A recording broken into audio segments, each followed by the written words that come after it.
ये ज़रूरी है कहना कि मैं यहाँ क्या कर रहा हूँ और ये यहाँ मैं क्यों हूँ। तो इसका जवाब बहुत ही सरल है, साधारण है। मेरा यहाँ बिल्कुल होना बनता है और मैं आपको बताना चाहता हूँ क्यों। जब 8 फिल्म हीरोइंस ने इनकार कर दिया था that they would not want to do the role of Tina in कुछ कुछ होता है, फाइनली आयरॉनिकली और बहुत ही सरप्राइजिंगली आदित्य चोपड़ा ने मुझे रेकमेंड किया कि आप एक ट्रेलर देखें। एक लड़की है एक फिल्म में, राजा की आएगी बारात, उसमें एक खूबसूरती है, एक अदा है। तो मैंने देख लिया, वो बहुत अच्छी थी, तो मैं गया मिलने और मेरे साथ मेरे एसोसिएट डायरेक्टर थे कुछ कुछ होता है कि निखिल अडवाणी। तो हम दोनों गए थे रानी के घर और ऑफ कोर्स नरेशन बहुत ही मैंने पैशनेटली दिया और हम यही चाहते थे कि रानी हाँ कहे और eventually Rani did do the film. But I will never forget that afternoon जहाँ निखिल मेरे साथ था और रानी भी वहीं थी और कुछ कुछ होता है बन गई।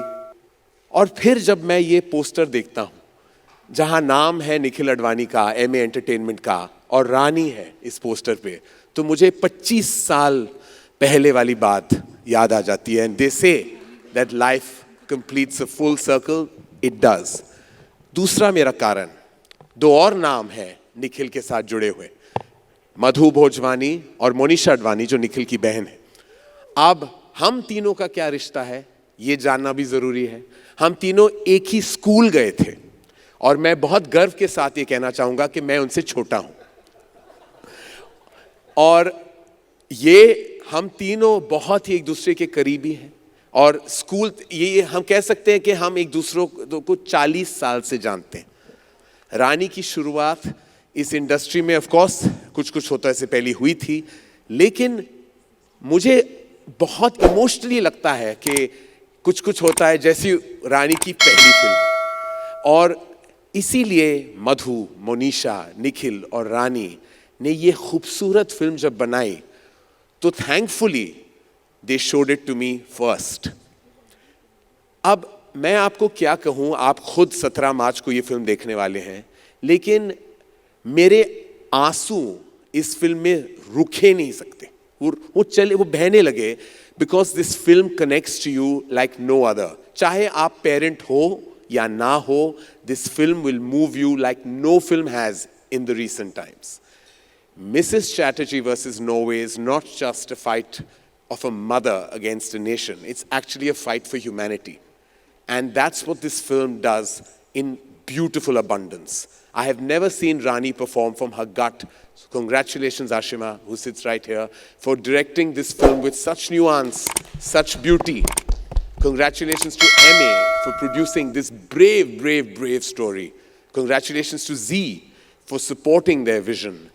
But I have to say, if there is a tour de force, if there is truly a defining performance of our times, जो आप गर्व से मैं कह सकता हूं कि ऐसी फाइन और बेहतरीन परफॉर्मेंस आपने बहुत सालों से नहीं देखी, वो रानी मुखर्जी की परफॉर्मेंस है एज मिसेस चैटर्जी। नमस्ते आप सब लोगों को। Thank you for coming everybody, thank you very much.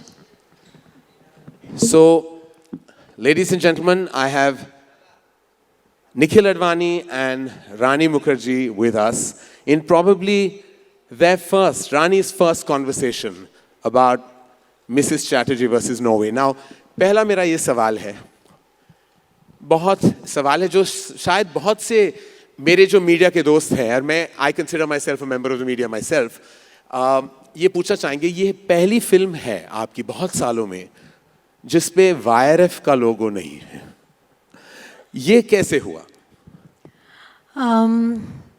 तो जनवरी का मंथ था 2021 और 2020 पैंडमिक 21। तो निखिल का फ़ोन आया and I was little shocked because Nikhil normally we don't talk with each other on the phone. We've bumped into each other many a times. हम बहुत बार मिले, कभी ऑस्ट्रेलिया में मिले, कभी कोई फिल्म फेस्टिवल में मिले और ऐसे मतलब मिलते रहते थे, but we not really in touch on the phone. तो निखिल का जब फ़ोन आया तो आई वाज लाइक अच्छा let me take the call. What has Nikhil to say and something new?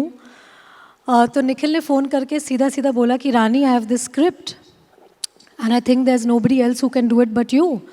So I said, okay, so what is the story? So he just narrated me a one line about this real incident. He said कि ये कहानी जो मैं produce कर रहा हूँ, ये real life incident से इंस्पायर करके हम फिल्म बना रहे हैं. और आई सेड अच्छा, तो क्या स्टोरी है? तो जब निखिल ने मुझे जिस्ट बोला कि एक माँ के दोनों बच्चे एक कंट्री के अथॉरिटीज़ ने कॉन्फिस्केट कर लिए हैं, तो मुझे एक्चुअली लगा कि निखिल मजाक कर रहा है. तो मैंने बोला ऐसे कैसे हो सकता है, हो ही नहीं सकता, मतलब what are the basis, charges क्या थे? तो जब उन्होंने चार्जेस बताए तो those were all things that we have grown up with, which is a culture, कि हाथ से खाना खिलाना या साथ में सुलाना बिस्तर पर बच्चों को up to a certain age, फिर काला टीका लगाना. तो ये सब चीज़ें जब निखिल ने मुझे बोला तो मैं काफ़ी शॉक हो गई और मैंने बोला अच्छा ठीक है निखिल, आप स्क्रिप्ट भेजिए and I will read the script. But मैं इतनी मतलब इमोशनली चार्ज्ड हो गई सुन के, तो after I kept the phone मैंने गूगल करना शुरू कर दिया and I went to the real story.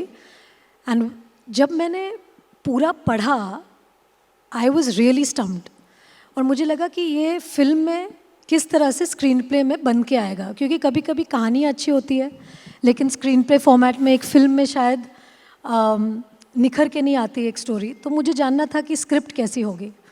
तो स्क्रिप्ट जब मैंने पढ़ा मुझे स्क्रिप्ट भी अच्छा लग गया. तो मैंने सोचा कि अच्छा ठीक है, मैं निखिल को ज़रा सा तोल मोल के देखती हूँ कि वो कितना मुझे चाहता है फ़िल्म के लिए.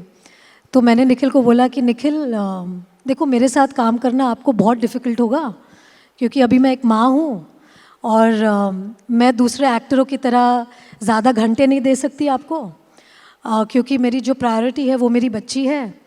तो आप एज अ प्रोड्यूसर आप शायद वो मतलब झेल नहीं पाएंगे जो मेरे खुद के पति झेलते हैं. तो निखिल ने बोला नहीं नहीं, जो तुम्हारा टाइम है हम उसी टाइम पे काम करेंगे. ऐसा अच्छा, निखिल तो हर चीज़ पे हाँ हाँ बोले जा रहा है, मुझे मौका ही नहीं दे रहा है कि मैं ना बोल सकूं. तो फिर मैंने बोला अच्छा ठीक है, पर तुम मुझे मेरे पति की तरह प्यार दे पाओगे?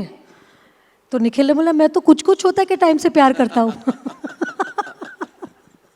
तो बोला ठीक है, तो वो भी ठीक है. तब से भी झेलते ही आ रहा है. तो फिर on a more serious note, I think Nikhil has always stood for quality, like what films that he's produced till now.